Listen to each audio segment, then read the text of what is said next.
you know what? Let's talk about acting. Let's talk about that scene. Yeah. Great, roll. That material in that scene. Rolling. Yeah? Yep. Great. So what did you see happen in that scene from the first rehearsal at the beginning of the day to the last rehearsal at the beginning, you know, in the first section to now? The commitment to the story. Commitment to the story? Okay, yes, wonderful, good. And then And the levels, like the amazing levels of I guess breaking down all the walls, and then underneath there is actually the love under there, and that was like the bang smash, and then that was amazing. Seeing all those walls drop and to see his walls just completely crumble. Yeah. Was just You saw the relationship. just profound. Yes. Yeah. you saw what she was fighting for, Yeah. and you saw what he was fighting against, Yeah. because he's so terrified of the vulnerability.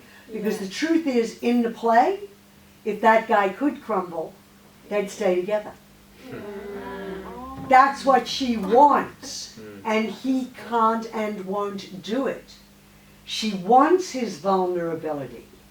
She wants his, I'm here, I'm not perfect. Yeah. She wants that humanity, and he can't do it. He's going, no, I didn't do anything wrong. I'm this, I'm cool, yeah.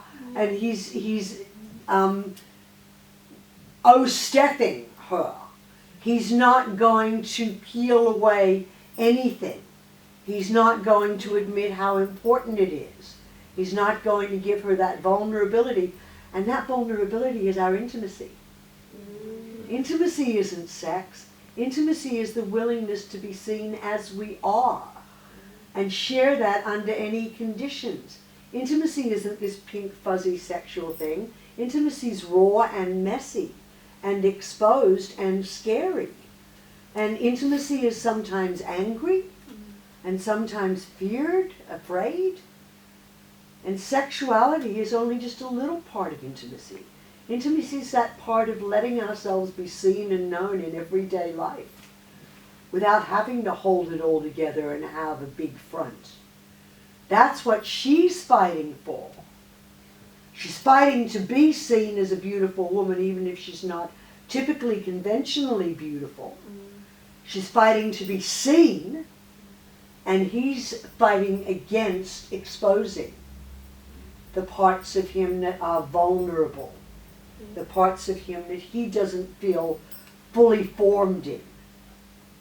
What was beautiful was we got to see what was underneath that because of the work the actors did.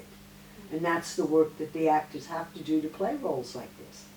We have to work on the insides and what's being hidden in order to fully live on the outside. And a lot of times actors only do the outside work. And they forget all the stuff that the angriest people are often the most afraid people. Most anger comes out of fear. So if the actors don't do the work on owning the fear and what the specific fears are in the character, and they're only playing the surface anger, then they miss half of the humanity. So yes, you're right, the commitment to the story, the commitment to the relationship, and on the part of the actors, the willingness to be exposed. Yeah? The willingness to be that involved, that engaged, that alive, that human. And human is messy because we don't ever know what the hell is going to come out of human. Yeah. If you told him this morning that he was going to break down and cry, I'm sure he would have gone, oh, shh. Yeah, whatever. Whatever. Yeah, nah. But that was a man cracked open. Which is lovely because maybe he didn't know he could do that before. Yeah. And now he knows, and the body remembers, muscle memory. The body always remembers. Once we've gone there, we often have that that elastic effect of we've gone there, ooh, that was a bit scary, pull right back and even a little further. But then we know we can go there again because we've been there.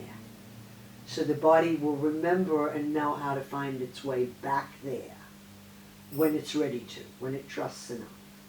But if you've never been there, and it's a job, and it requires you to go to a place that you have never been to before, my God,